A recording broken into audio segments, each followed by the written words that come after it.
Ayan, nausinlat naman tayo ngayon. Pero napakahaba ng frontage along Provincial Road.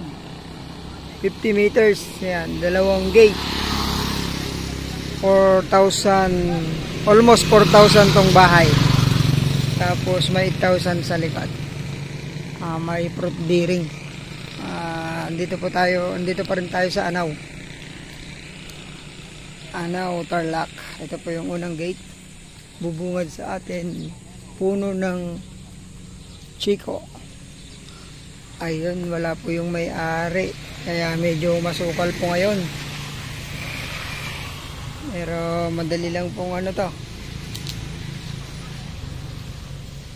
May mga fruit bearing trees sila do. Santol, kaimito, avocado, suha. Ito yung bahay.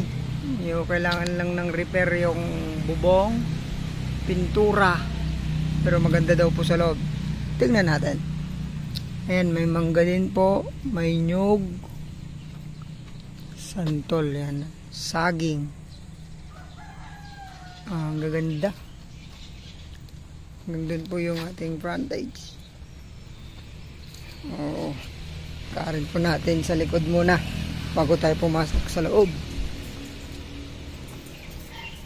Kailangan na ng pintura po ito. Mayroon pa po akong nakitang siniguelas. Uy, may bunga tong santol, oh. Makadali nga mamaya kung matamis. Ito po yung likod. So, kailangan po talagang repair yung ano, bahay. Mangga, may dating babuyan. Nakabakod na po lahat to, ma'am sir. Parang may nakikita akong fish pan doon, no?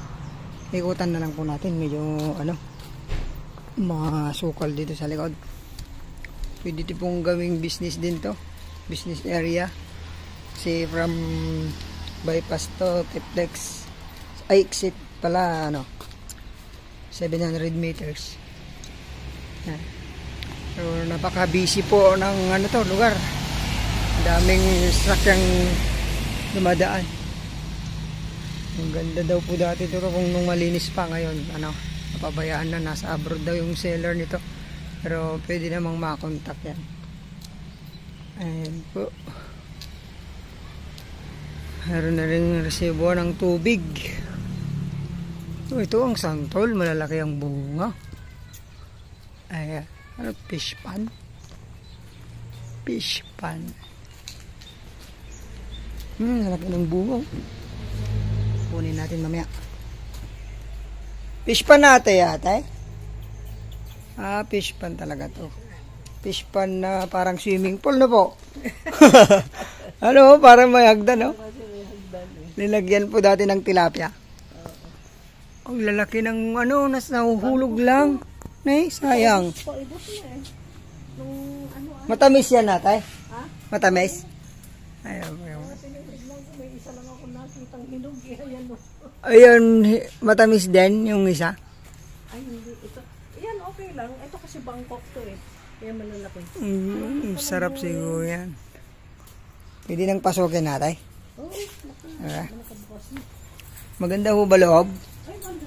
Tinitignan mo sa labas kasi yung bubong. Bubong, no? Pero ang loob, nagtaka nga yung isang dala ni Emer dati. Ito, kusina. Actually, extension to. Parang dirty kitchen lang. Oo. Ito po yung kusina natin. Magka may caretaker ako, dito lang siya nakatira. Sa inyo po ito, Nay? Sa pinsan. Pinsan. Actually, sa pag-aari ito ng tita ko na kapatid ni Papa. Nung namatay, pinamana dun sa mga pinsan namin na nasa Amerika pa. Pero titulado, Nay. mga dollar pa ang pinagpamanahan, no? Ito, kasama na. Ano? Package. O, di naman. Ang galing namin yung mga, siyempre yung fridge, siguro yung mga, Ito yung kusina talaga ni ate. Ayan, dito po tayo ngayon sa, kusina ulit to. Ay, kasama na tong rep. Ayan, ang maiwan po siguro yung mga cabinet na nakapix. Cabinet, kukunin yung mga pinggan, mga lamesa, salaset. Ito naman ang dining. Yan, kasama na po yan. Nakapix ata yan, eh. Yan, kasama yung mga kaagad. Ito po. Yung mga laman ang ano. Kukunin yung mga... Tapos, up and down po pala to. Ayan, maganda. Ang ano, naka-tiles. Tapos, ano na rin, no? May kuryente pa po, tatay. Kuryente, tubig. Wala na. Ay, ito, ate. Ayan ang garage. Hallway. Yan ang main door. Ah, ito pala yung nasa harap kanina. Ayan ang garage. Ito yung pinasukan nyo. Yan. Yung pinasukan niya na. Ayan ang pinasukan ko. Ah, ito. Ah, garahe. Ito pala. Ayan, paglabas dyan, oh. Yan. Yan, family room yan. Tapos, ito. Family room na to. Receiving room na to. Dalawa yung receiving room nila, CR yan. Ito yung receiving room nila. CR na. Family room to, ma'am. Yes, family room pala to. So, yung mga gamit mo, hindi naman kasali, no? Ayan. Punta po tayo sa taas.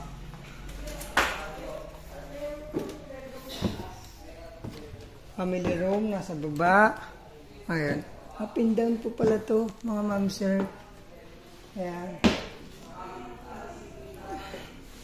So, parang 4 na kwarto.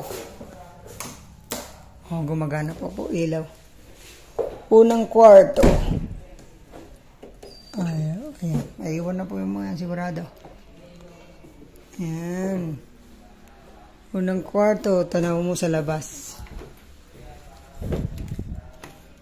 Tanaw sa labas. Kita mo pag mayroong tao sa labas. Oop. Tago tayo. May naniningil. Wala na. Joke lang po. Ayan. Unang kwarto. Pangalawang kwarto, sarado.